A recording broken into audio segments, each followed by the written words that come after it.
Alors, bonjour à tous et bienvenue à ce webinaire R6. Donc, voici un aperçu rapide de ce que nous allons explorer aujourd'hui. Nous allons commencer par découvrir les nouveautés pour les développeurs en explorant les dernières améliorations du langage 4D. Ensuite, nous plongerons dans une fonctionnalité intéressante d'Orda qui va améliorer. Par la suite, nous mettrons en avant une fonctionnalité d'interface utilisateur significative qui va améliorer votre interaction avec les formulaires et les sous-formulaires. Puis, nous nous concentrerons sur CAD Pro et toutes les nouvelles capacités qu'il apporte. Enfin, nous allons conclure par un aperçu de Kotlin Studio pour 4D. Donc voilà, tout au long de la présentation, nous allons réaliser des démonstrations pour montrer comment ces fonctionnalités fonctionnent en pratique, vous donnant une vision claire de leur potentiel. Mais avant de commencer, je tiens à vous encourager à poser des questions à tout moment pendant la présentation. Nous sommes ici pour vous guider et vous aider à tirer le meilleur parti de cette feature release. Alors, sans plus tarder, plongeons dans le premier segment et à toi, Mathieu. Bonjour à tous, merci Ntissar, merci à vous tous d'être ici aujourd'hui. On va commencer donc par une note de compatibilité. Donc, la version actuelle de macOS Sequoia, eh bien, je suis heureux de vous confirmer que 4D 20.5 et 4D 20 R6 sont entièrement certifiés macOS Sequoia. Ça garantit que tous les utilisateurs passant à Sequoia peuvent continuer à travailler sans problème avec 4D. Du côté de Windows, à la fois 4D 20.5 et 4D 20 R6 sont également certifiés sur les dernières versions de Windows 10, Windows 11 et Windows Server, garantissant stabilité et support complet pour vos environnements desktop et serveur. Voilà, on va avancer et on va passer aux singletons qui sont maintenant pris en charge dans l'API REST de 4D. Alors, vous le savez peut-être, le principe d'un singleton, c'est de créer une unique instance d'une classe qui sera accessible dans toute votre application. Cette approche, elle offre de nombreux avantages, notamment servir de réceptacle pour vos valeurs interprocess, agir en tant que classe utilitaire, fournir une base pour un modèle de conception de type factory, et puis bien d'autres usages encore. Et donc, dans 4D20 R6, nous avons porté les singletons à un niveau supérieur, car ils peuvent être maintenant appelés via l'API REST de 4D, ce qui les rend utilisables immédiatement dans Kotlin Studio for 4D. Dans votre espace de travail Kotlin Studio, les singletons ils sont traités, ils sont affichés comme des data classes, ce qui signifie que vous pouvez exposer et interagir avec leurs fonctions directement depuis le catalogue. Comme vous pouvez le voir dans les captures d'écran que vous avez sous les yeux, on a un singleton User Hub qui est disponible dans le catalogue aux côtés de vos data classes. Il a des fonctions exposées telles que getUserList que vous pouvez utiliser dans vos pages Kotlin. Lors de la configuration d'un événement Kotlin, vous pouvez facilement sélectionner les fonctions exposées d'un singleton et donc les déclencher avec des événements tels que onSelect, on a là dans la capture d'écran, et vous pouvez voir en fait la liste des fonctions exposées de vos singletons. De plus, vous pouvez configurer les permissions pour vos singletons ainsi que pour leurs fonctions exposées via l'écran de rôles et privilèges de Kotlin Studio. Cette page qui est dédiée aux rôles et aux privilèges, elle vous permet maintenant donc de gérer les droits d'accès à vos fonctions de singleton. Alors, une dernière chose, bien que tout ça, on l'a conçu prioritairement pour vos applications Kotlin, vous pouvez également appeler ces fonctions exposées de singleton directement via des appels REST. L'un n'empêche pas l'autre. Alors, si vous souhaitez des exemples plus détaillés ou une démonstration pratique du sujet, je vous recommande d'aller consulter le How Do I sur les singletons, qui est disponible sur notre blog. Voilà. Et puis, c'est valide également pour toutes les autres fonctionnalités qu'on vous présentera aujourd'hui. Passons à la suite. On va parler de composants et de GitHub. Comme vous le savez, les développeurs 4D s'appuient souvent sur des composants tiers, en particulier ceux disponibles sur GitHub pour leurs applications.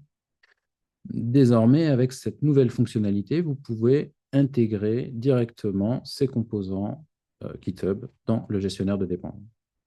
Ce qui est encore mieux, c'est que 4D récupérera automatiquement les composants disponibles dans les releases d'un repository.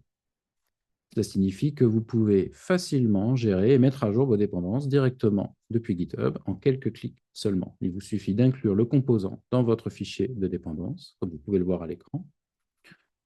Et vous pouvez également désigner, spécifier une version particulière. Alors, on a davantage de détails sur ce sujet dans le blog, bien évidemment, mais on va aujourd'hui regarder cette fonctionnalité en action avec une démo. Voilà. Donc, dans le précédent webinaire, nous avons parlé du gestionnaire de dépendance qui permet aux développeurs d'importer leurs composants depuis différents emplacements de leur machine en créant des dépendances.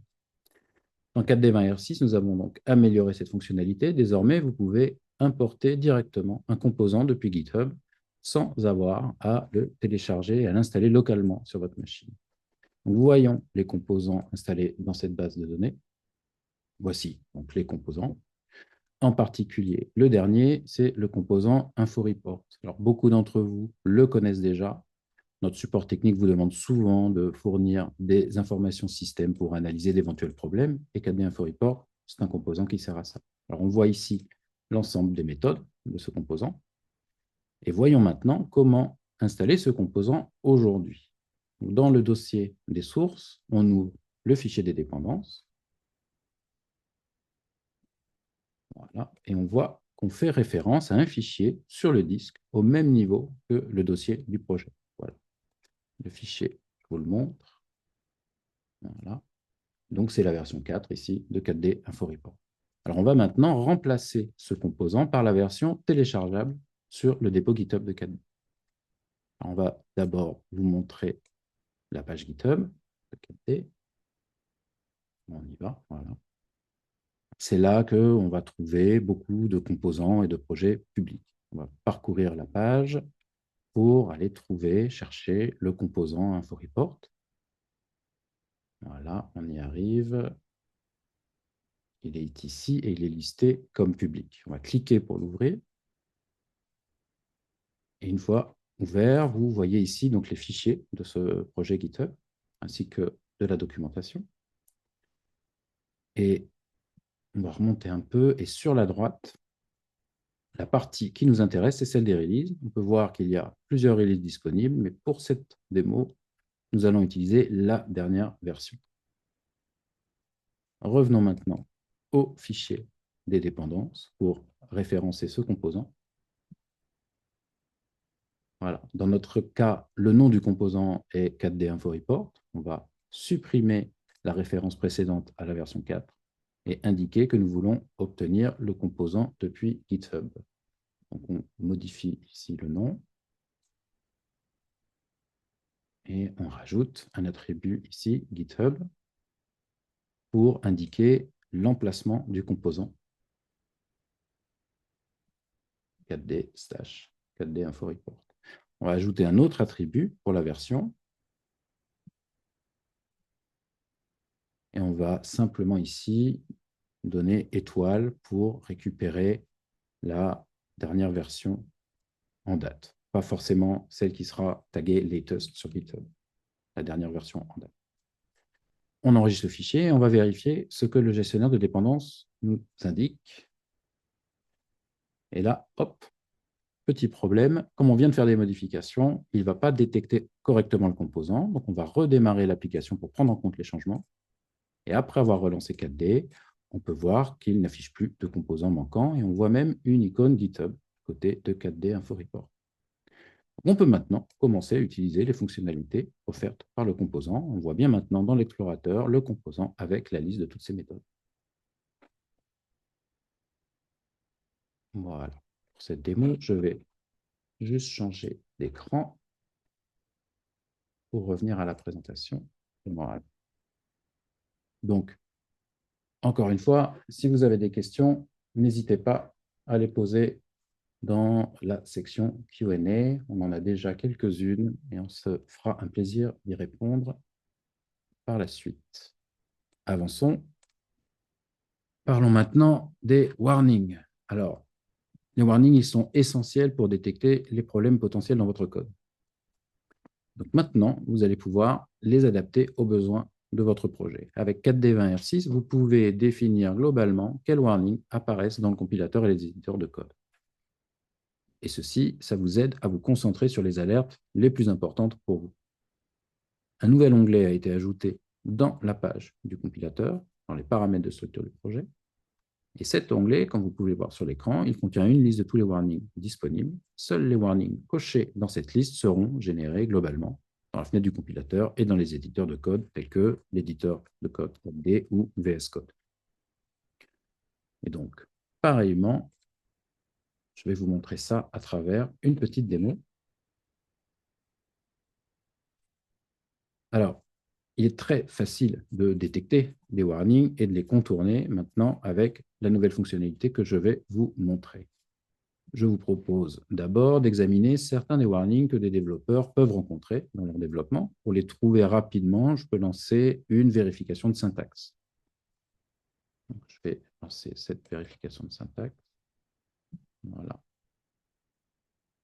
Ici, compiler et check syntax. Et je vois que j'ai donc deux warnings et je peux choisir de les afficher ou de les masquer. Les erreurs ici ne nous intéressent pas, c'est le warning qui nous intéresse.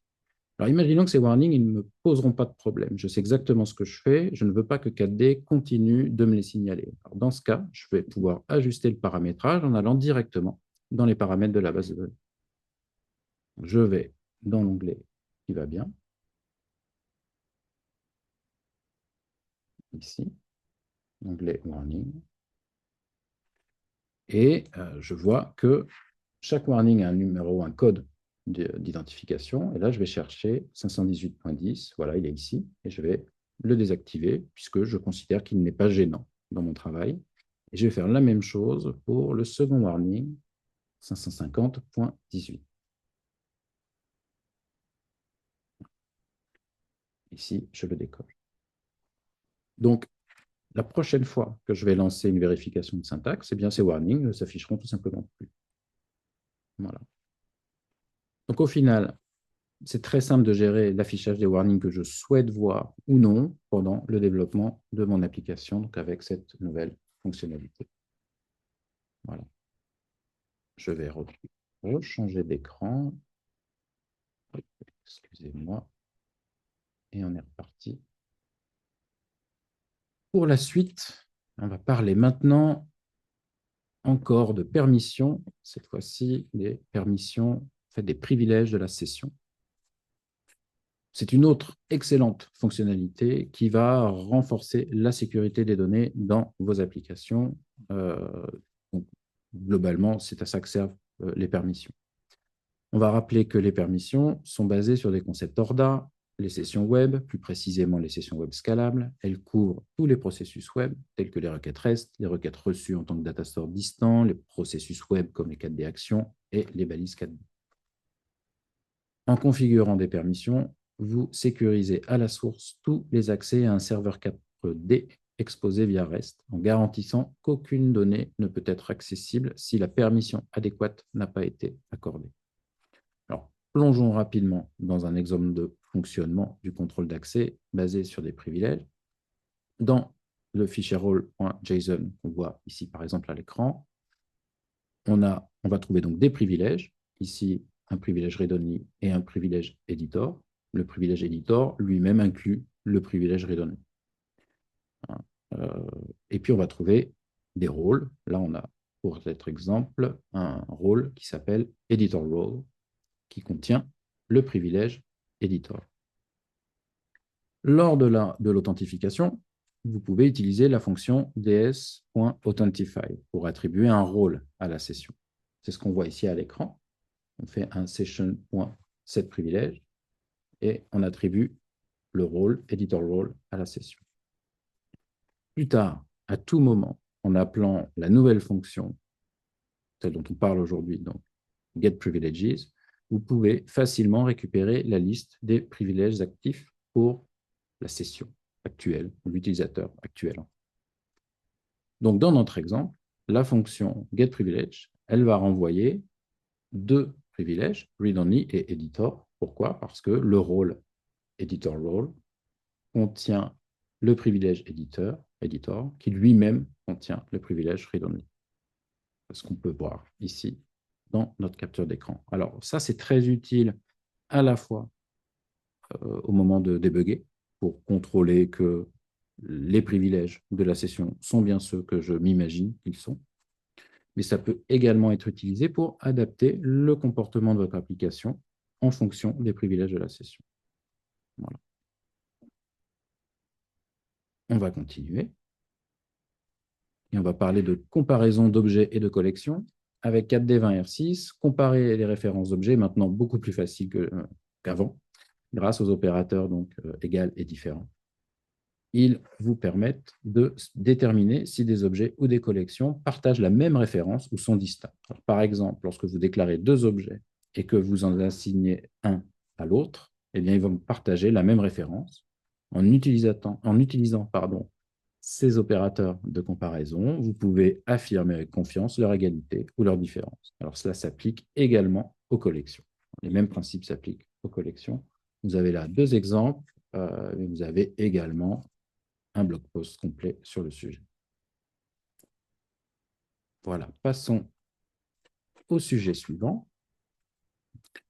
Et on va parler d'utilisation de classes dans les composants. Alors, la nouvelle fonctionnalité que je vous présente ici, elle répond à un défi commun auquel sont confrontés les développeurs de composants, c'est la nécessité d'accéder aux classes d'autres composants au sein de leur projet. Dans les versions précédentes de 4D, y parvenir, c'était possible, mais au prix de contournements pas très élégants ou de modifications dans les composants eux-mêmes. Avec 4D20R6, nous avons simplifié ce processus en introduisant l'accès aux classes basées sur les namespaces. Pour tirer parti de cette fonctionnalité, il vous suffit de déclarer un namespace pour votre composant, on le voit ici à l'écran, à gauche, et une fois que vous avez fait cela, les classes au sein de ce composant, elles deviennent accessibles à d'autres composants lorsqu'ils sont chargés dans le même projet. Par exemple, si le composant 1 et le composant 2 sont présents dans le même projet hôte, vous pouvez le voir à l'écran, le composant 2 pourra alors utiliser les classes du composant. C'est aussi simple que ça. Donc, au final, votre code devient plus lisible et plus facile à partager et à maintenir. Et ça tombe bien, on vient de parler juste avant de notre gestionnaire de composants, donc, de dépendance, pardon. Donc, tout ça va dans le sens du travail et du partage des composants dans vos projets et avec la communauté. Voilà. Avançons et passons à la fonctionnalité suivante qui permet un accès amélioré au session storage. 4D20R6 améliore la gestion des données de session à travers différents types d'applications, qu'il s'agisse de client-serveur, de web ou de mobile. Avec cette nouvelle fonctionnalité, vous pouvez maintenant accéder au storage d'une session spécifique en connaissant son ID. Donc, vos utilisateurs peuvent maintenir la continuité et la cohérence à travers plusieurs sessions. Imaginez pouvoir facilement accéder au même enregistrement client tout en basculant entre une appli client-serveur et une appli web. Alors ça, c'est rendu possible avec cette nouvelle commande appelée Session Storage by ID. Alors, on a une vidéo sur YouTube d'à peu près 4 minutes qui démontre comment cette fonctionnalité fonctionne. Mais 4 minutes, c'est un peu long. Et cet exemple, il est également disponible dans le blog en tant que Howdway. Mais alors, aujourd'hui, on a Vanessa parmi nous qui va nous montrer tout ceci dans une démo dédiée. Voilà, je te laisse la parole, Vanessa. Bonjour à tous. Alors, donc pour la prochaine démonstration, j'ouvre la même application, cette fois-ci sur le serveur. Puis, je me connecte au serveur à l'aide de KD Remote. Alors, les sessions client-serveur sont disponibles depuis 4D 20 R5, la version précédente. Alors, avant d'introduire la nouvelle fonctionnalité disponible en R6 sur les sessions, je vais commencer par un rappel. Les sessions clients sont basées sur le même concept web, les Scalable Sessions. Ce concept existe maintenant pour le web, le REST, et maintenant pour les connexions client-serveur ou les procédures stockées. Alors, pour illustrer mon propos, je vais vous donner un exemple. Alors, dans cette méthode onServer, la propriété execute_onServer est déjà définie. Voilà. Donc maintenant, je vais exécuter cette méthode, ce qui va faire apparaître le débugger côté serveur. On a le débugger. Alors, la commande getProcessActivity, elle renvoie deux sessions, une pour la procédure stockée et une autre pour la connexion à distance. Maintenant, je tape la commande session. Si je développe, vous voyez les informations énumérées. L'objet session possède 4 propriétés, ID, info, storage et username. La propriété info contient les mêmes informations que celles renvoyées dans la session par la commande getProcessActivity. Nous disposons désormais de ces informations au sein de l'objet session pour les sessions clients et procédures stockées. La propriété storage nous permet de garder les infos dans l'objet session. Alors, que pouvons-nous en faire? Les possibilités sont nombreuses. Par exemple, en utilisant la session et son storage, je pourrais construire un système pour permettre de limiter les datas retournées en fonction du job de l'utilisateur, ou d'afficher des éléments d'interface en fonction du type d'utilisateur, ou de créer des préférences uniques pour chaque utilisateur connecté au serveur. Dans ce projet, j'ai une méthode pour afficher les fonctionnalités disponibles pour l'utilisateur connecté. En tant que designer, j'ai accès à toutes les fonctionnalités. Pour contrôler cela, j'ai créé un fichier JSON qui permet de gérer les fonctionnalités disponibles en fonction de l'utilisateur. Utiliser un fichier permet de modifier les fonctionnalités disponibles sans changer l'application ou le fichier de données. Ce fichier contient un objet avec des attributs pour chaque type d'utilisateur, permettant l'accès à des fonctionnalités spécifiques en fonction de leur rôle. Par exemple, en tant que designer, j'ai accès à tout. En tant qu'administrateur, j'ai accès seulement à 3 fonctionnalités.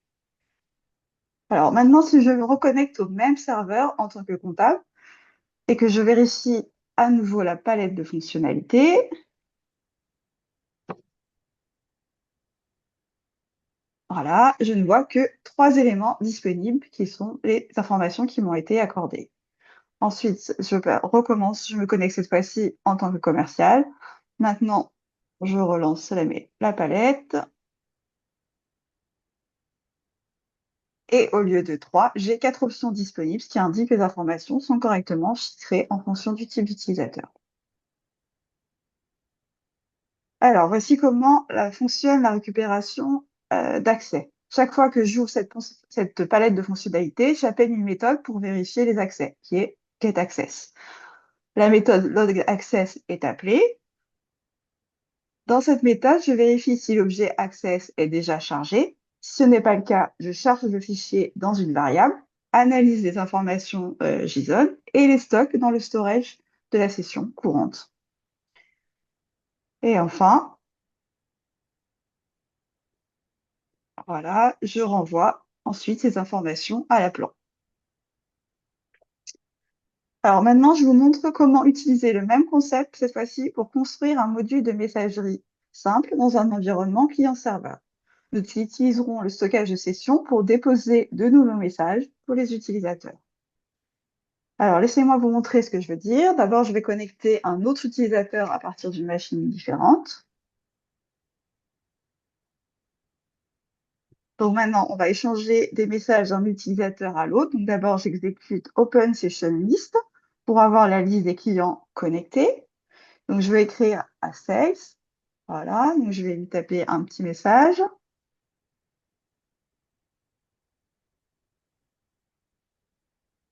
Et je l'envoie. Et maintenant, vérifions que le message est bien reçu par Sales, ce qui est le cas.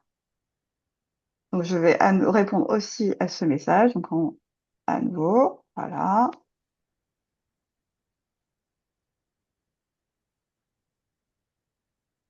Je retourne voir si le message est bien reçu, effectivement, et je vais à nouveau lui répondre.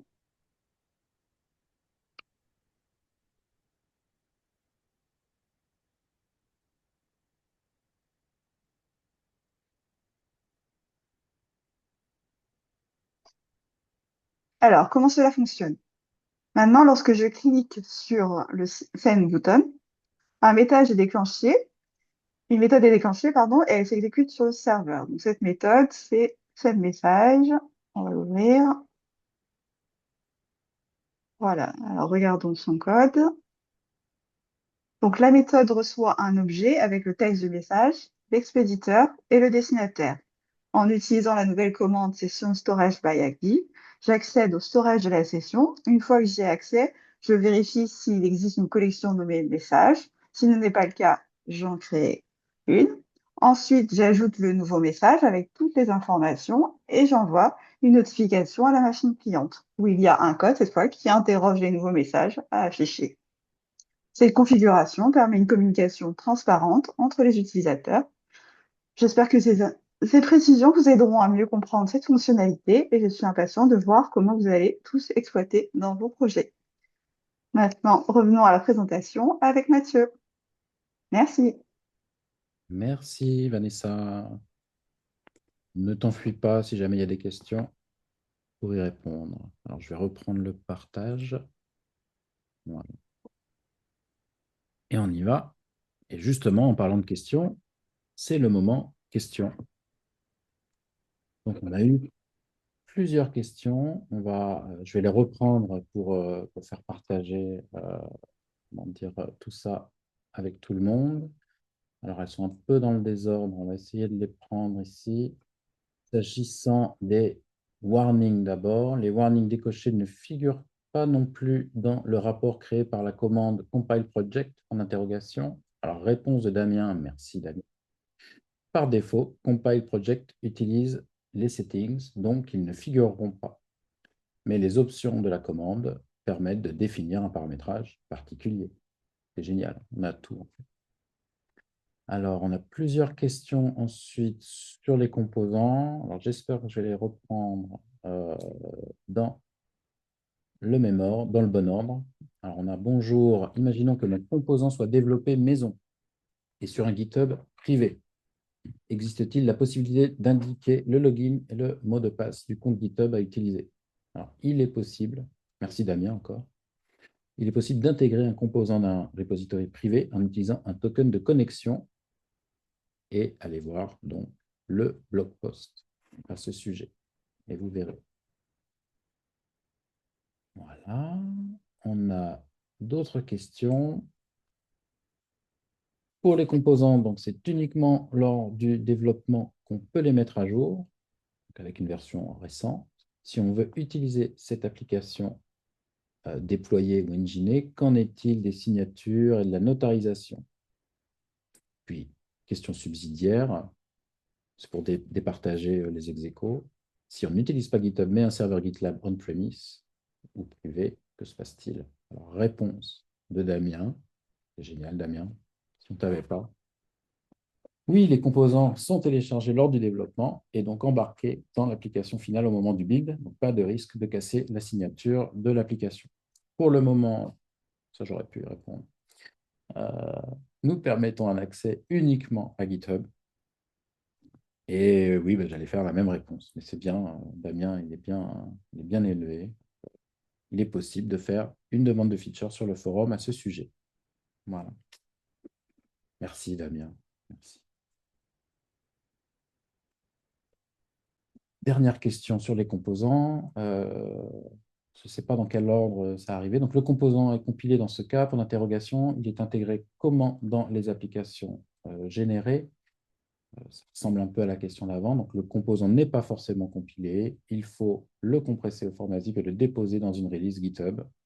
Encore une fois, le blog post vous donnera tous les détails sur comment ça fonctionne. Voilà, donc beaucoup de questions sur ces fonctionnalités. J'en profite pour vous dire quand même que le gestionnaire des dépendances, il va encore évoluer dans les releases qui viennent, notamment si vous regardez la R7 bêta qui vient de sortir. Donc, c'est un gros sujet pour nous. Dernière question, on nous demande si on a des nouvelles du problème d'impression PDF sur Windows 11. On l'a même 2 fois, cette question. Un petit doublon. Donc, c'est un problème, on l'a mentionné dans nos release notes. C'est un problème côté Microsoft. On n'a pas voulu décaler la sortie de notre version certifiée en attendant qu'éventuellement Microsoft corrige le problème. Il sera corrigé à un moment donné, on imagine.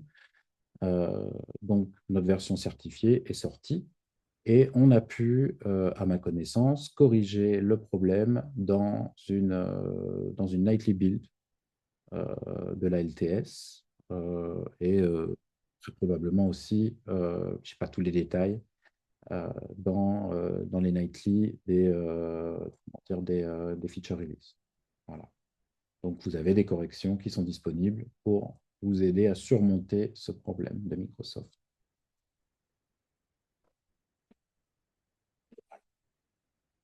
Je pense qu'on a répondu à tout pour le moment. Et comme on a un programme qui est très chargé, on va continuer. Mais n'hésitez pas à poser vos questions. On essaiera de répondre à tout. On y va. Et maintenant, on va parler d'Orda et je te laisse la parole, Intissa. Merci Mathieu. Alors, donc nous avons tous rencontré ce défi auparavant. Donc, vous concevez une belle interface affichant une sélection d'entités pour les utilisateurs et supprime des entités pour affiner leur sélection, mais des espaces vides restent là où se trouvaient les entités supprimées. Donc, avec la R6, il n'est plus nécessaire de reconstruire manuellement la sélection d'entités. Donc, la nouvelle fonction clean s'en charge avec juste une ligne de code. Par exemple, comme vous pouvez le voir dans la vidéo, lorsque les utilisateurs suppriment des entités d'une sélection, au lieu de laisser des vides, il vous suffit d'appliquer la fonction clean. Et voilà, ces espaces vides disparaissent, laissant une interface propre. Assez simple que ça. Voilà. C'est tout pour Orda. Voilà. On a fait court pour Orda. Ouais, ensuite, ah, Je vois qu'il n'y a pas de questions. On va avancer en attendant les questions. On ne va pas trop les attendre parce que je vous le dis, le programme il est très chargé aujourd'hui. Donc, je te propose de continuer, Intissa. donc dans les versions précédentes, voilà, le défilement pouvait être frustrant. Soit tout le sous-formulaire défilé, soit les objets à l'intérieur, mais pas les deux, comme on s'y attendrait. Donc, voyons cela avec une démo, avec une solution pour ce problème.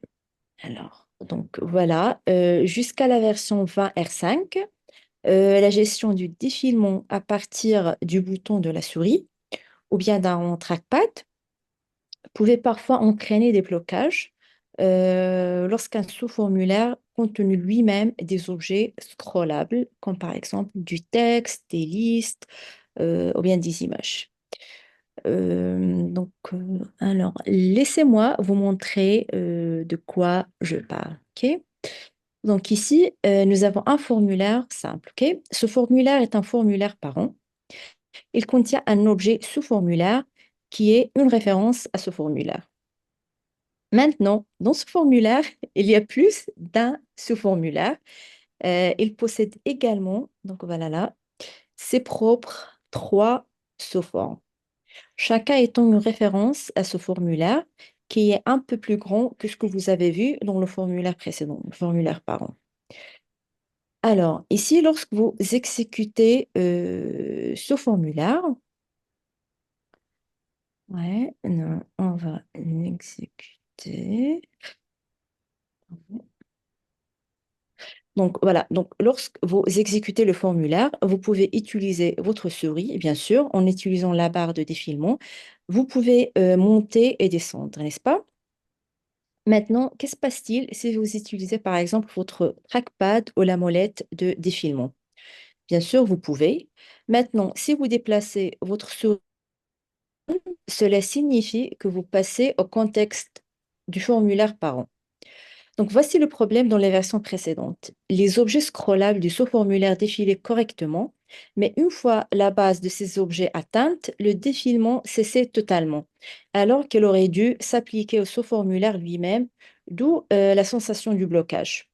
Donc, il fallait déplacer le curseur légèrement en dehors de cette zone scrollable pour que le sous-formulaire lui-même défile à nouveau. Donc, ce problème d'ergonomie a été résolu en R6. Donc voilà, lorsqu'une limite haute ou basse, voire gauche ou droite, est atteinte dans un objet scrollable.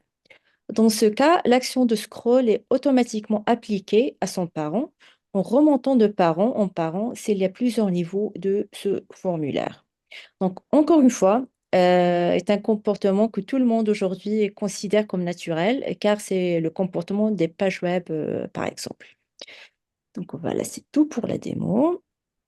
Et on passe à la section suivante. Oui, je vais remonter. Ouais.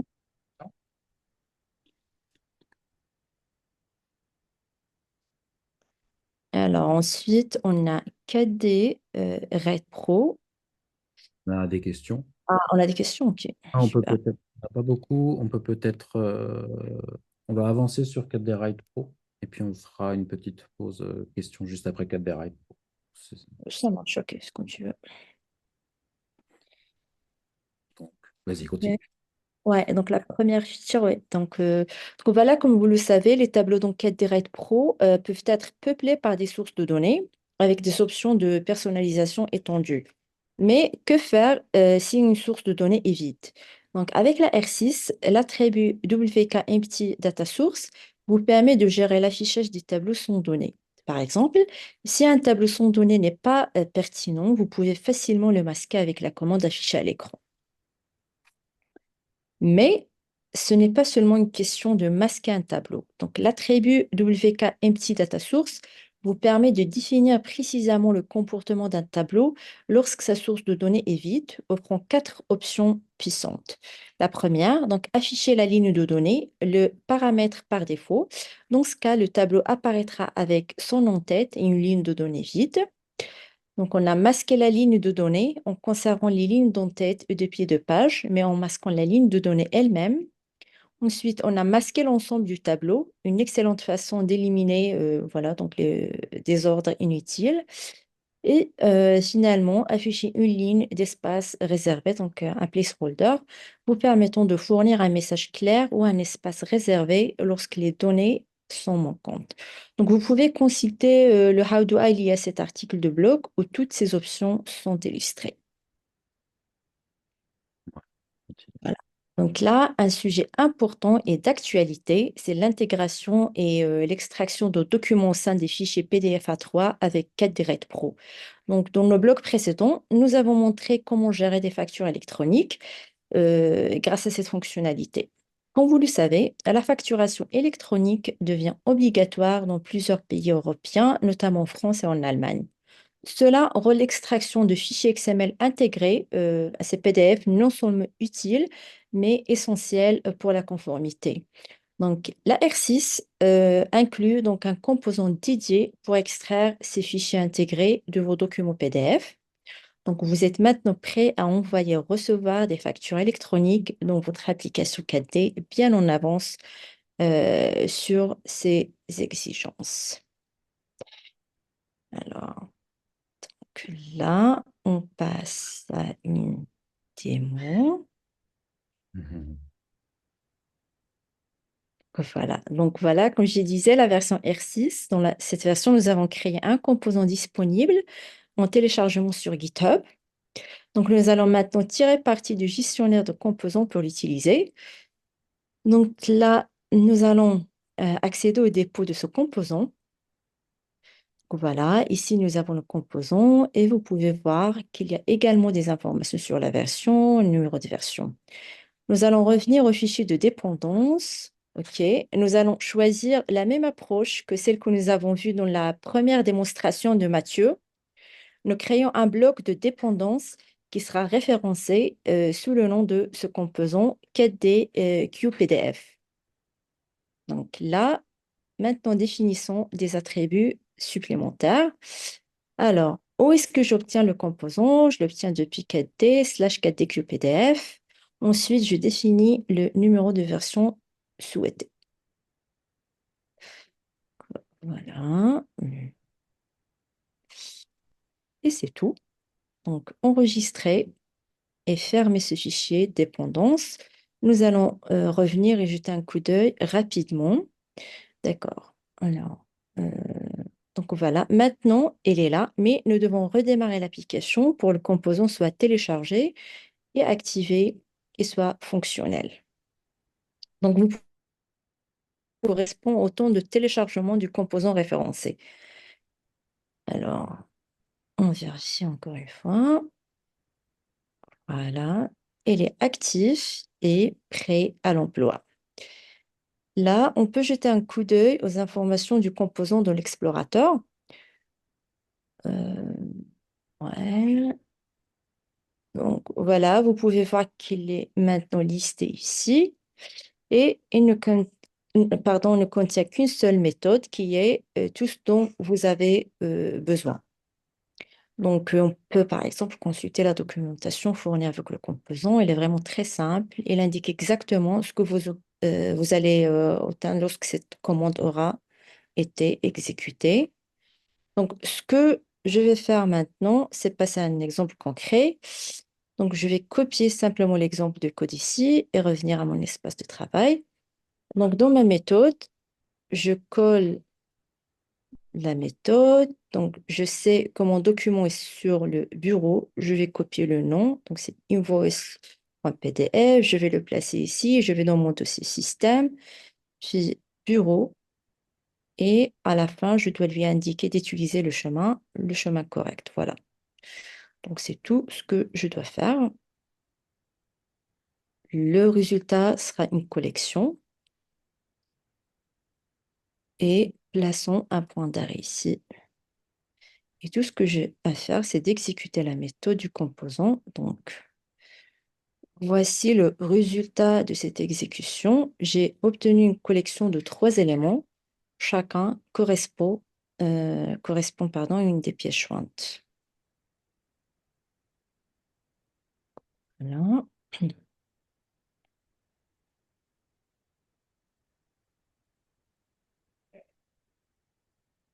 Alors, maintenant, nous allons ouvrir le PDF de facture qui se trouve sur le bureau. Vous reconnaissez le document que j'ai téléchargé. C'est le même PDF avec ces 3 pièces jointes.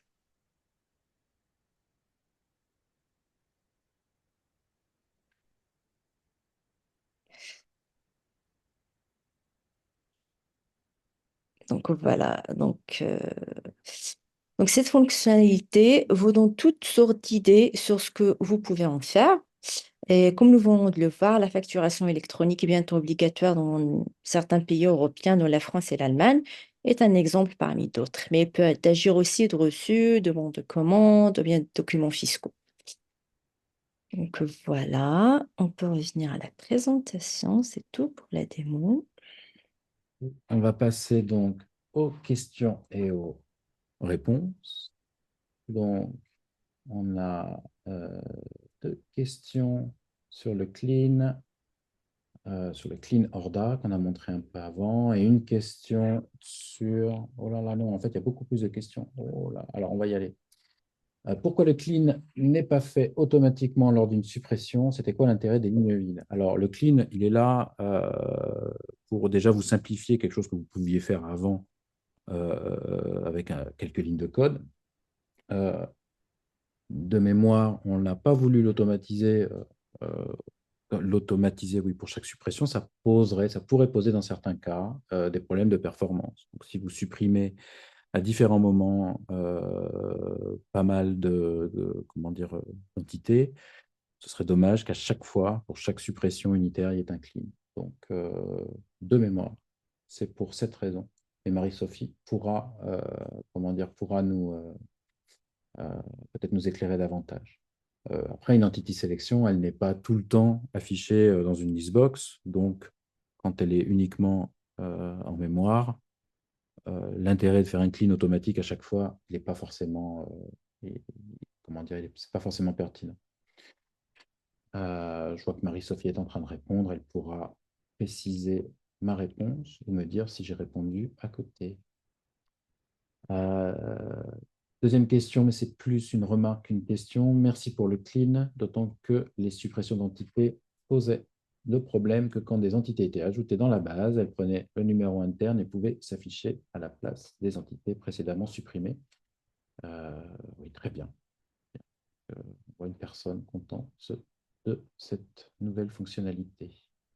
Je vais la regarder. Je vois que Marie-Sophie a répondu. Effectivement, c'est pour des raisons de performance. Donc, c'est bien. Je suis heureux d'avoir répondu correctement.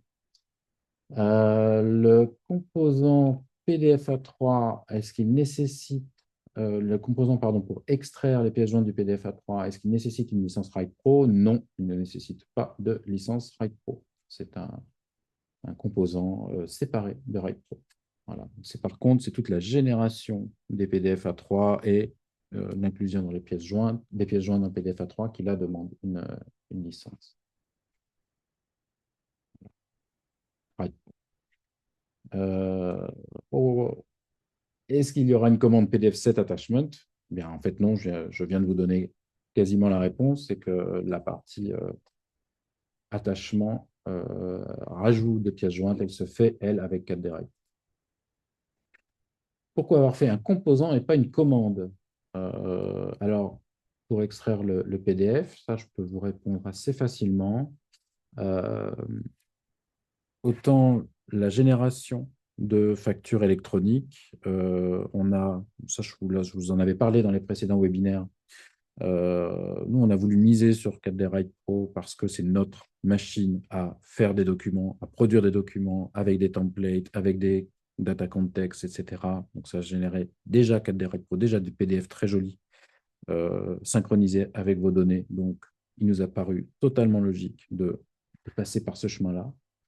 Autant pour l'extraction de ces pièces jointes, on a voulu miser sur une librairie qui s'appelle QPDF, et c'est essentiellement une question de time to market, en fait. On a voulu vous proposer cette fonctionnalité le plus rapidement possible avec quelque chose qui est, comment dire, qui est très maintenu et qui est très solide. C'est une librairie qui est très solide. Voilà. Euh, Tout ça, pourquoi? Parce qu'à l'avenir, on ne sait pas, il y aura peut-être des changements dans le format PDF, il y aura peut-être des choses qui évolueront. Et l'intérêt de se baser sur ce genre de librairie, c'est que c'est une question de pérennité également.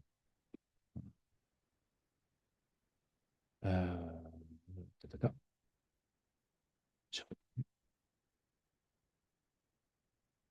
Des fichiers verrouillés par mot de passe. Je suppose que vous parlez des PDF. C'est une bonne question.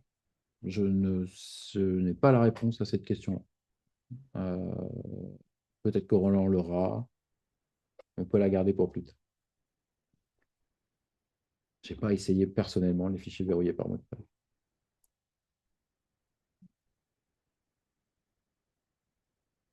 J'ai déjà rencontré le souci sur des PDF dont la lecture interdise un accès par API. Eh bien, écoutez, très bien. Sur ce genre de choses, passez par le forum ou si vous pensez que c'est un bug, passez par, comment dire, par le support et on pourra regarder ça.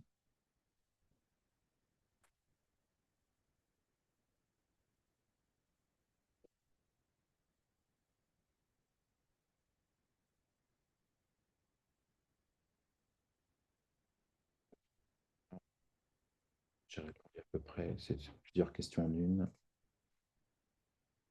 De fusion accès. Bah, écoutez, en tout cas, c'est une information intéressante. On pourra, sur ce sujet des blocages d'accéder à des API, on pourra effectivement peut-être enrichir notre documentation.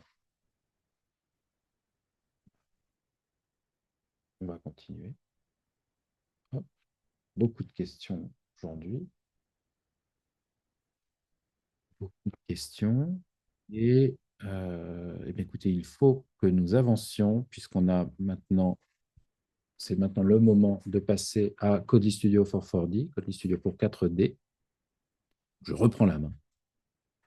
Et je suis ravi de vous annoncer une étape importante aujourd'hui, c'est que Codely Studio pour 4D est officiellement en version bêta avec la sortie de 4D 20 R6. Alors, cette version bêta, ça signifie que nous considérons que les fonctionnalités sont maintenant largement suffisantes pour vous permettre de créer des applications web professionnelles. Vous êtes désormais prêt à étendre vos applications 4D avec des pages Codely.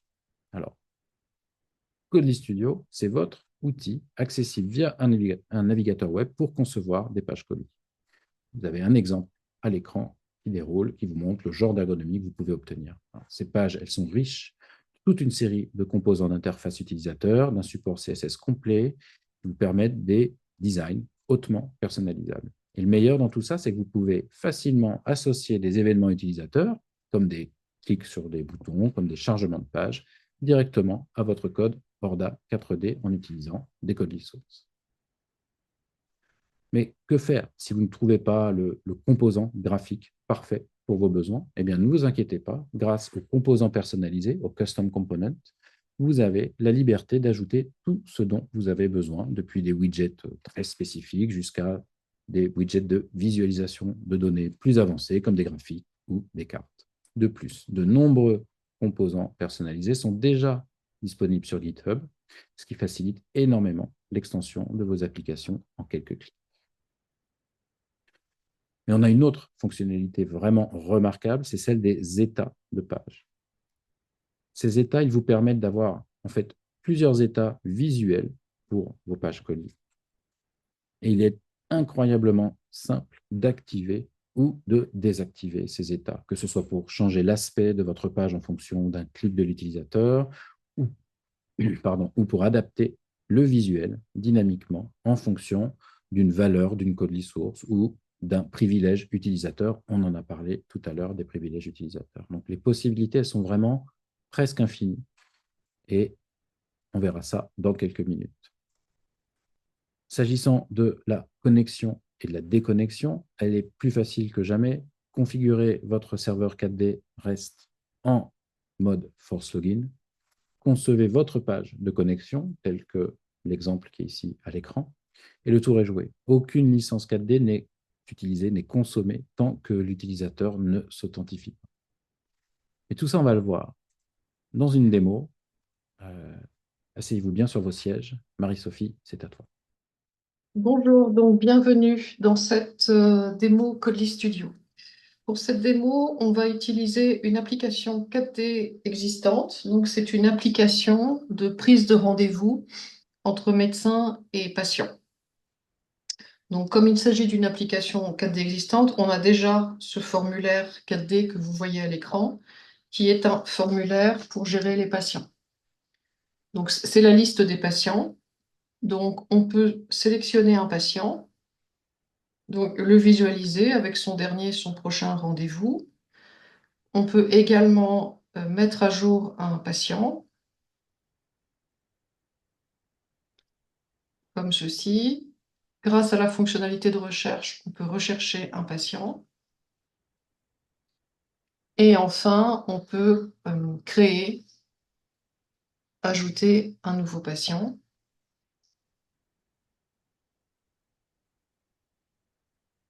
Comme ceci. Donc, on va maintenant regarder le modèle de données de cette application. Donc, je vais dans la structure.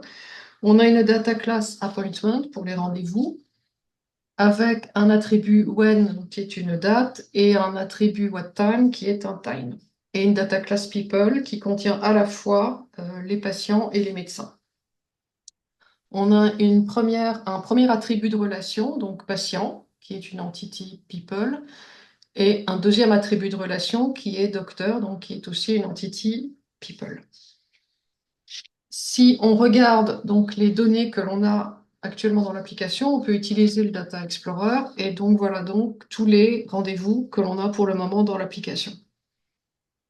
À noter donc cet attribut full name que l'on a sur les patients, les docteurs, c'est parce que donc si on retourne dans 4D, dans la classe People Entity, on a cet attribut calculé full name qui retourne le first name plus le last name. Donc maintenant, ce qu'on veut, c'est proposer de nouvelles fonctionnalités sur le web pour cette application. Donc c'est pour ça qu'on va utiliser Codely Studio pour offrir des nouvelles fonctionnalités web à nos utilisateurs finaux. Donc pour Codely Studio, on utilise donc ce menu Codely Studio pour l'ouvrir. Et on est donc ici dans Codely Studio et c'est l'interface de Codely Studio. Donc je vais maintenant créer la toute première page web Codely de notre application, donc pour démarrer la démo. Et si vous ne savez pas comment commencer les premières fois avec Codely, comment construire vos premières pages, il y a la bibliothèque Templates. Donc les templates, ce sont des pages déjà préconstruites et vous pouvez les utiliser très facilement et les adapter à vos besoins. Donc dans cette section Healthcare, on a déjà des templates qui s'appliquent au domaine de la santé. Donc je sélectionne le premier, je le drag and drop sur le canvas. Et on voit que effectivement, je peux supprimer des composants ou en adapter, les adapter pour satisfaire les besoins de l'application. Donc, le cadre d'utilisation qu'on va construire ensemble, ça va être afficher tous les rendez-vous dans une liste et un bouton pour annuler un rendez-vous sélectionné. Et ce bouton devra être désactivé si la date du rendez-vous est passée. Et à la fin, je vous montrerai un aperçu des custom components que vous pouvez importer dans votre application Codely. Et pour illustrer ça, on utilisera un graphique pour afficher le nombre de rendez-vous dans les 3 prochains mois. Donc, on commence tout de suite. Donc, je supprime ce composant texte dont je n'ai pas besoin. Et ici, donc, je change le titre en Appointment List. Et ensuite, je vais supprimer ce texte. Et j'ai besoin maintenant d'un composant liste pour afficher mes rendez-vous. Donc pour cela, j'utilise à nouveau la bibliothèque de templates. Il y a une section Data Tables avec des data tables déjà stylés. Donc je choisis ce template, je le drag and drop sur le canvas. Donc c'est la data table, c'est un composant Codely Studio qui sert à afficher une simple liste comme ceci. Pour afficher ces rendez-vous, je vais avoir besoin d'une source de données. Donc je vais dans le catalogue. Dans les data classes, je sélectionne donc la data class appointment et je crée la source de données apps qui est une entity sélection qui contient toutes les entities appointment. Donc la source de données, donc on le voit ici, est bien créée. Et pour l'afficher dans la data table, j'ai simplement à la drag and dropper sur le composant. Et je peux vérifier dans le properties panel là que le binding est bien fait. On va maintenant personnaliser donc les colonnes de la data table. Donc, dans la première colonne, j'affiche l'attribut when, donc la date du rendez-vous, avec un titre when. Dans la deuxième colonne, on affiche l'heure du rendez-vous, donc c'est l'attribut what time, avec le titre time. Et dans la troisième colonne, je veux afficher le full name du patient. Donc, j'utilise cet attribut de relation patient qu'on a vu précédemment. Et je sélectionne l'attribut full name avec le titre, donc patient. Et on va ajouter une dernière colonne pour afficher le full name du docteur. Donc, j'utilise l'attribut de relation docteur qu'on a vu. Donc, vous noterez au passage le typehead qu'on a sur le nom des attributs. Donc, je sélectionne l'attribut full name et je mets le titre docteur. Pour terminer, on va juste changer la largeur des 2 dernières colonnes. Donc, en mettant 250 pixels. Pour la colonne when, comme c'est une date, je peux choisir un format date. Et pour la colonne what time, donc comme c'est un time, je peux choisir un format time. Et donc, je sauve cette page et on va tout de suite la tester. Donc, tout fonctionne très bien. Donc, tous mes rendez-vous sont affichés dans la liste avec un joli design. Et ceci, vous remarquerez donc en quelques secondes. Le petit problème, c'est qu'ils ne sont pas triés par date. Donc, on va voir que c'est très facile donc de résoudre ça. Donc je sélectionne la page, le composant page, et j'ouvre l'Event Panel. Et je sélectionne l'événement onInit. Donc l'événement onInit, c'est quand la page est initialisée pour la première fois. Et je configure une standard action. Cette standard action, elle porte sur une code list source. Et cette source, c'est l'entity sélection apps. Et je choisis de la trier. Et on indique ici les attributs sur lesquels on veut faire le tri. Donc je trie sur la date du rendez-vous et l'heure. Et ceci dans l'ordre croissant. Donc on va tout de suite sauver et retester ça. Donc, on rafraîchit et on voit que maintenant, tout est parfait, tout est bien affiché et trié. Donc, l'étape suivante, ça va être de sélectionner un rendez-vous et d'afficher un bouton d'annulation pour le supprimer.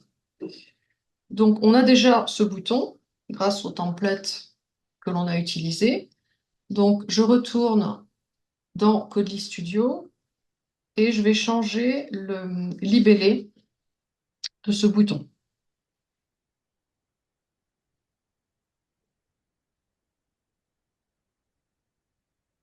Et sur le composant DataTable, donc j'ai cette propriété Selected Element. Donc, c'est le rendez-vous sélectionné par l'utilisateur. Donc, pour gérer ça, j'ai besoin d'une source de données.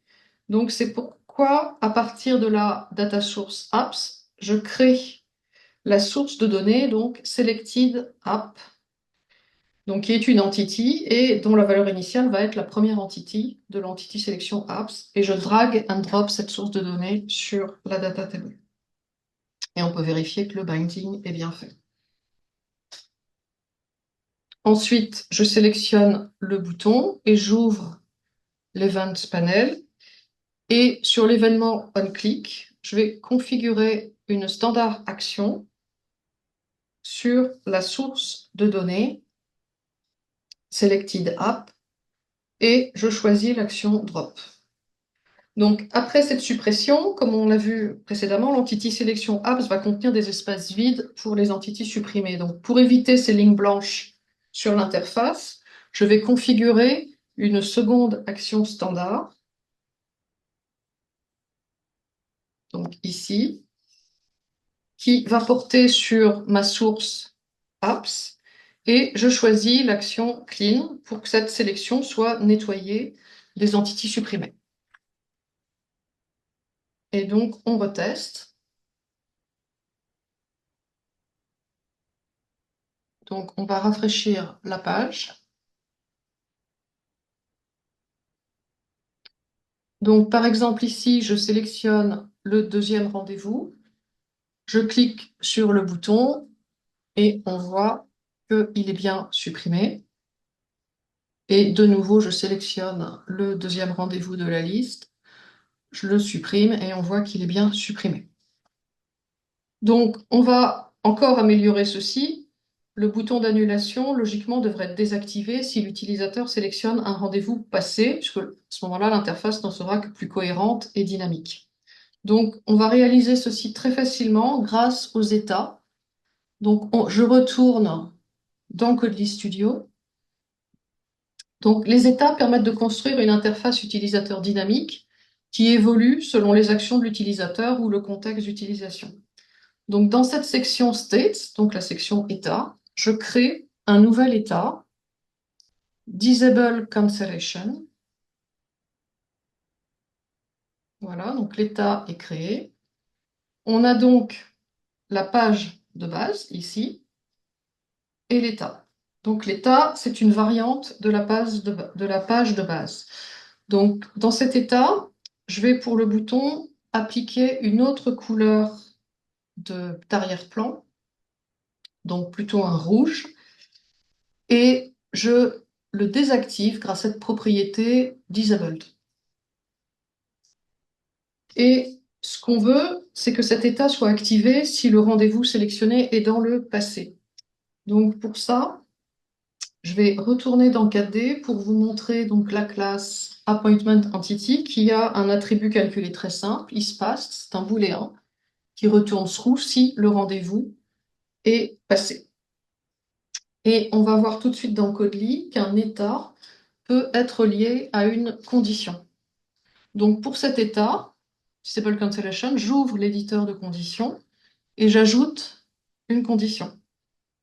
Cette condition, elle porte sur une Codely source et cette source, c'est selected app isPassed, l'attribut isPassed.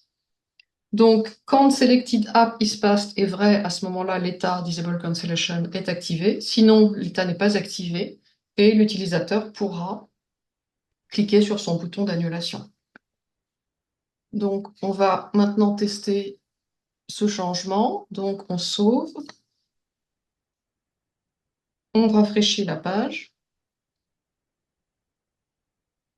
Donc, je sélectionne un rendez-vous dans le passé. Donc, je vois que le bouton est rouge, il est désactivé, on ne peut pas cliquer dessus.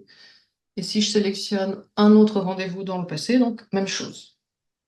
Par contre, si je sélectionne un rendez-vous futur, donc mon bouton est bien activé, je peux cliquer dessus et je peux supprimer le rendez-vous.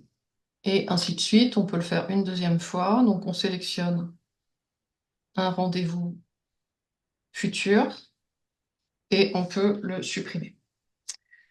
Donc, comme vous le voyez, les états sont une fonctionnalité très puissante pour gérer une interface utilisateur dynamique. Donc, bien sûr, cet exemple est tout simple, mais vous pouvez gérer une logique métier très complexe avec les états et avec l'éditeur de conditions qui est très puissant.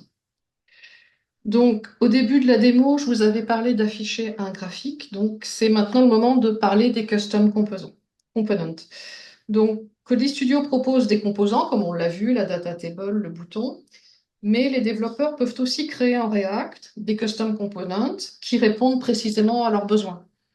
Et ils peuvent ensuite les proposer à la communauté Codely. Donc, ça permet d'étendre les capacités de Codely Studio et de répondre à des besoins ciblés.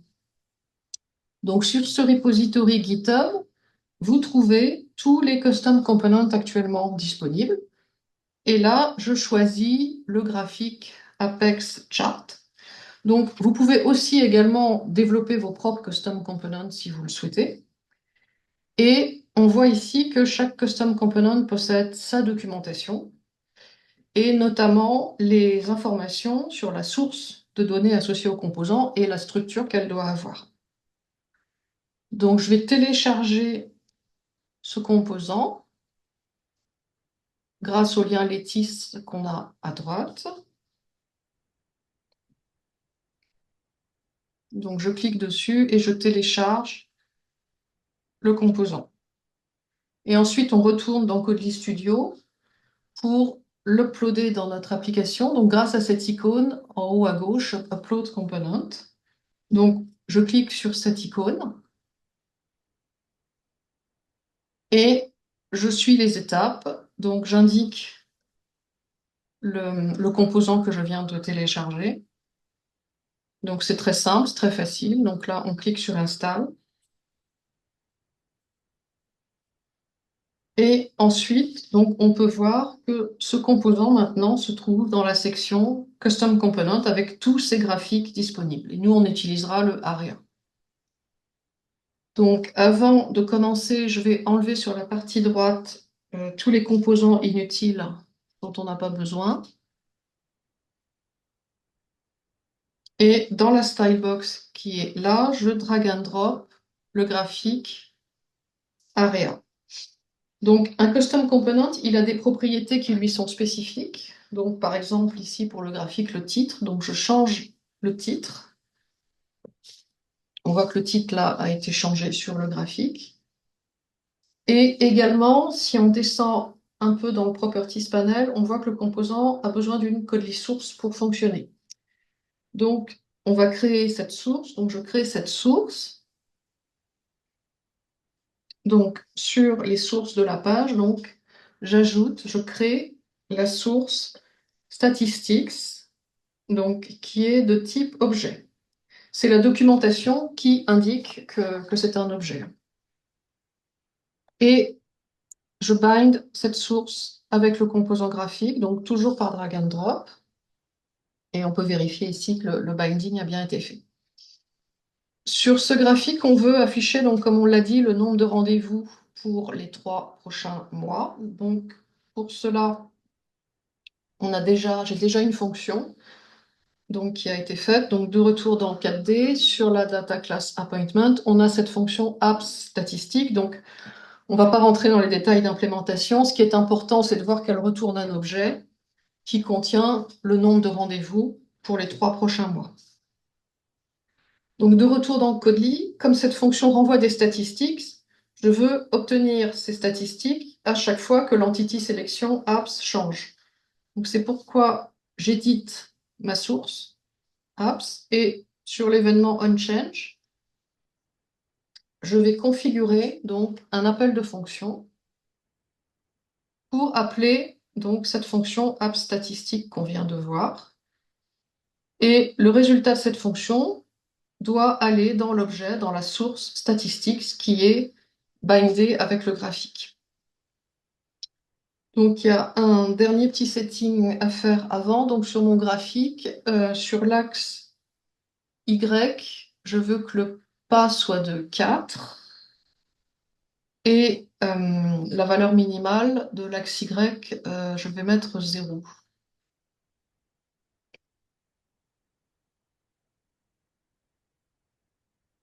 Voilà, donc on sauve de nouveau et on va donc terminer donc par un test complet de la page. Donc là, on voit que tout est correct.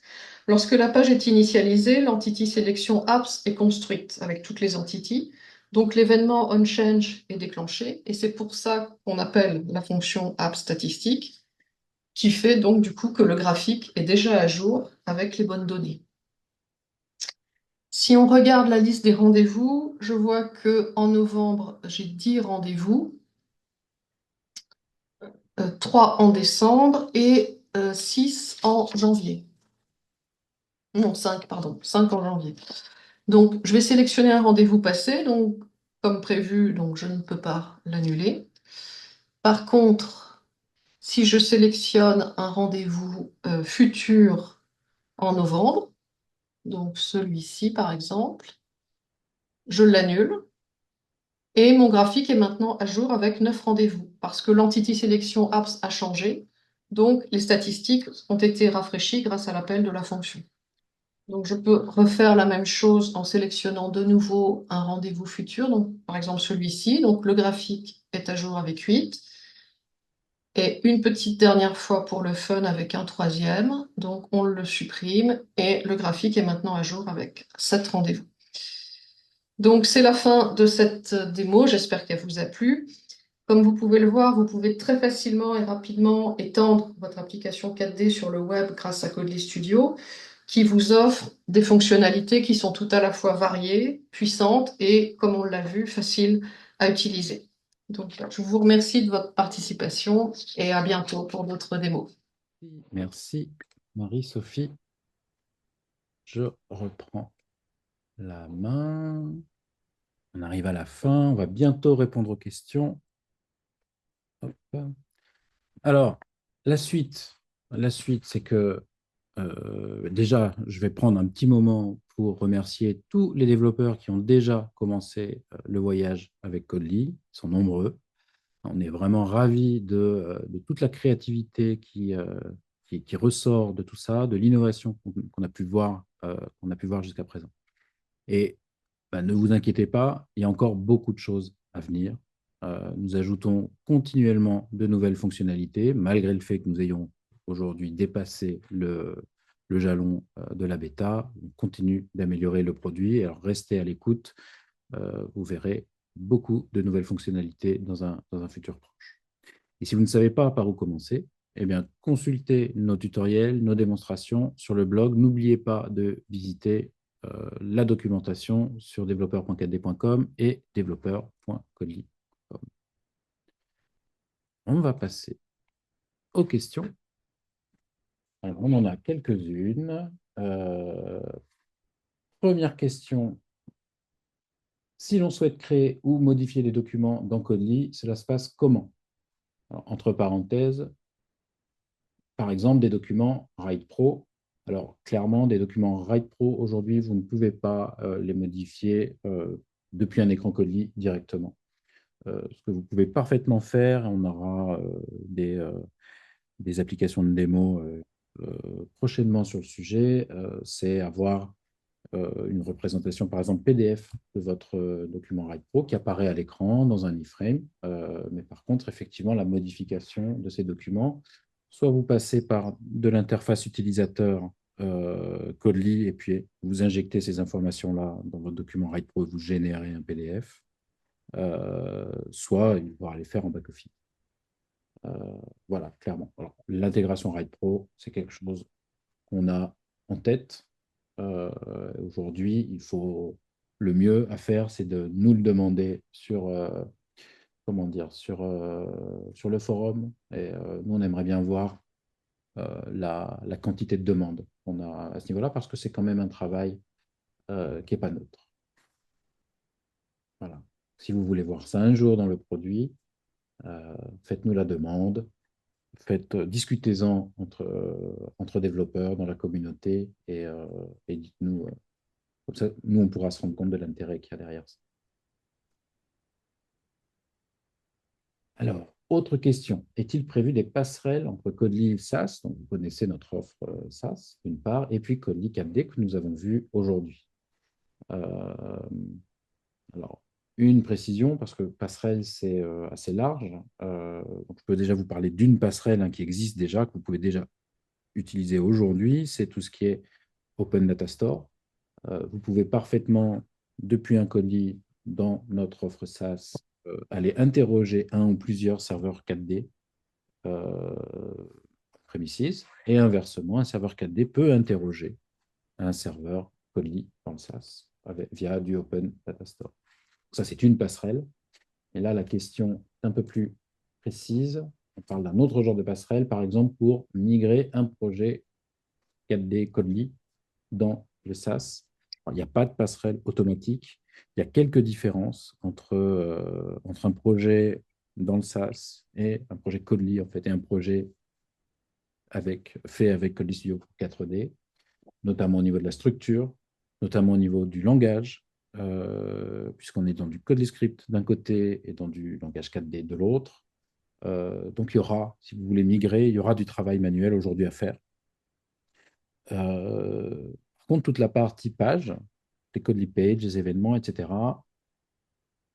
c'est compatible et ça fonctionne. Donc, vous pouvez les reprendre et les copier-coller. Ce ne sont jamais que des fichiers JSON. Donc, eux, ils sont transposables d'un monde à l'autre, dans un sens ou dans l'autre. Mais par contre, tout le code, il faudra, faudra ajuster quand même pas mal de choses. Il n'y a pas aujourd'hui de passerelle automatique et de migration automatique.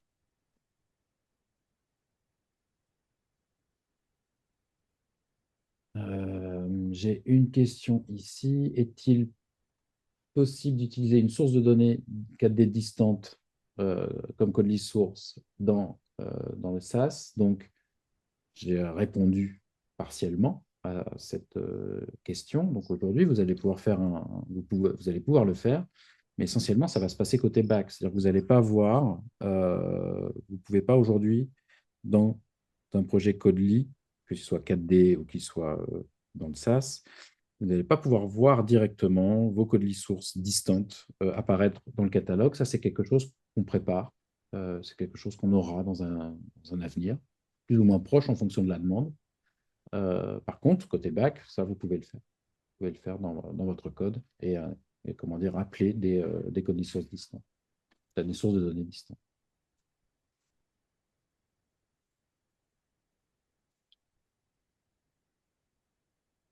Est-ce qu'on aura accès à la super démo de présentation de Marie-Sophie? C'est quelque chose qui est peut-être faisable. Je ne sais pas, il faudra voir avec elle. Je ne sais pas, ça dépend si elle est de humeur ou pas. On verra.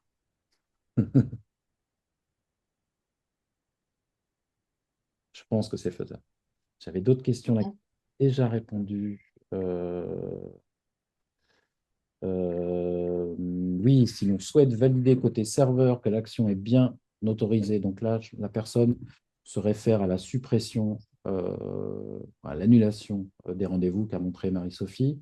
Donc, un utilisateur mal intentionné pourrait forcer l'envoi d'une requête avec Postman, par exemple, même si le bouton de la page est désactivé, bien évidemment. Bien évidemment. Il faudrait que le serveur valide que l'action est bien autorisée, à savoir ne jamais faire confiance au front. Alors, euh, il y a plusieurs façons de faire. Évidemment, il ne faut pas faire confiance au front.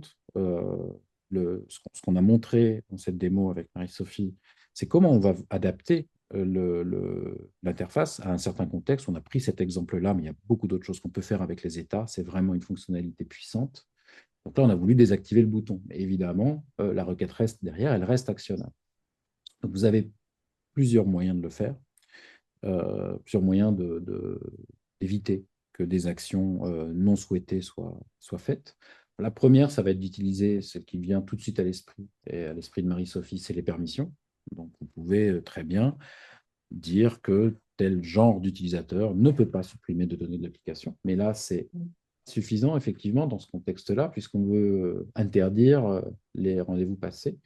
Donc, dans ce cas-là, pour, je dirais, la rapidité de la démo, Marie-Sophie, elle a utilisé une action standard drop, mais vous pourriez très bien euh, ne pas utiliser cette action standard drop, mais faire votre propre fonction de suppression qui va faire les vérifications nécessaires en fonction du profil de l'utilisateur, en fonction des dates, et vous pourriez très bien retourner dans ce cas-là, comment dire, un, un message aussi à l'utilisateur qui dit ne peut pas supprimer un événement passé. Ce serait cette requête. En fait, elle ne fonctionnerait pas avec, comment dire, avec un appel REST mal intentionné. Donc ça, conjugué aux permissions, vous pouvez faire aujourd'hui ce que vous souhaitez, à ma connaissance. À l'avenir, on aura probablement, très très très probablement, quelque chose qui ressemble à des événements, et vous pourrez vraiment contrôler le drop très bas niveau, en fait. Et la fonction en question, enfin, grâce aux permissions, on peut aussi réserver l'exécution d'une fonction pour certains rôles et privilèges. Voilà, Donc, ça permet aussi de faire ça. voilà. Après, si vous avez un projet bien précis, mais c'est vrai que c'est un exemple qu'on pourrait illustrer dans un prochain blog post. Donc là, en l'occurrence, pour ce cas précis, la démo qu'on a montrée, elle ne va pas répondre à ce besoin-là. Dans ce cas précis, dans la démo de Marie-Sophie, effectivement, quelqu'un de mal intentionné pourrait, pourrait déclencher une action non désirée, effectivement. On n'est pas allé à ce point dans la démo. Je ne sais pas, après, normalement, dans la démo de Marie-Sophie, on a beaucoup, toute la partie rôle et privilèges. Si on partage cette démo-là, on pourra en tout cas se pencher sur ce point-là.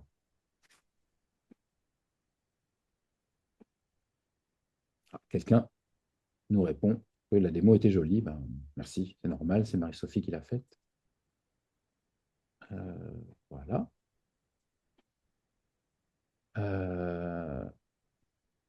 Je n'ai toujours pas testé Codely. Peut-on l'utiliser sans serveur avec la développeur admission? Alors, aujourd'hui, il vous faut pour tester Codely Studio une licence partenaire. Enfin, il faut être partenaire à partir de Silver. Et vous pouvez bien sûr l'utiliser sans serveur avec l'IDE 4D. C'est ce que montrait Marie-Sophie. J'espère que je réponds bien. Est-ce qu'un client Codely nécessite toujours l'achat d'une licence client 4D? Oui, c'est le cas. Si on souhaite afficher une confirmation avant de supprimer, oh là là, il y a beaucoup de questions et les réponses. La question me glisse sous les doigts. Je ne la retrouve plus. Ah, c'est parce que j'ai Oui, répondu par d'accord. écrit, je crois. Oui, oui, tu as raison. Bon, tu peux répondre. Vas-y, Voilà. je te laisse faire la réponse, Marie. Oui, oui, on peut. Donc, il y a ce qu'on appelle les dialogues, donc qui vous permettent d'afficher des petits dialogues, des pop-up, justement, si vous voulez afficher une confirmation. Et on a une question dans le chat. Chat, mais il faut poser les questions dans la Q&A parce que sinon, moi, je ne les vois pas forcément et surtout, elles ne seront pas reprises ensuite quand on voudra vous faire le résumé.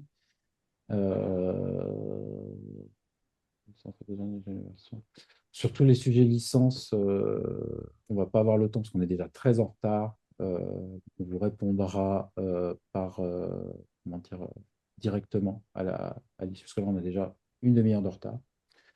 La version 21 inclura tel Conly. Je n'ai pas encore la version 21, donc oui, elle inclura Conly, forcément, forcément. Ce serait dommage qu'elle ne l'inclue pas. Quand est-ce qu'elle sort? Quand est-ce qu'elle sort? Elle sortira. Aujourd'hui, elle est prévue l'année prochaine. Mais tout ce qui est à l'avenir est toujours difficile à dire. Voilà, voilà. Il y a un serveur dans la DE avec une licence. Je comprends. Dans la démo, peut-être. Je n'ai pas bien compris la question. Désolé. La DE. La DE, c'est La quoi? développeur édition. Ah, Ah, merci. Oh là là. Euh, je suis désolé, je ne sais pas. La développeur édition. Je ne sais pas. On vous répondra sur la partie licence.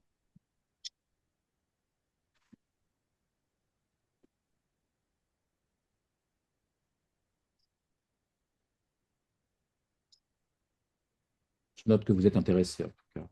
C'est très bien. Euh, Nous avons 27 minutes de retard, donc on va aller rapidement vers la conclusion de ce webinaire. Je vous invite, comme à chaque fois, à vous rendre sur le blog. Tout ce que vous avez vu aujourd'hui, les démonstrations, etc., sont disponibles sur le blog. Et puis, merci de nous avoir rejoints.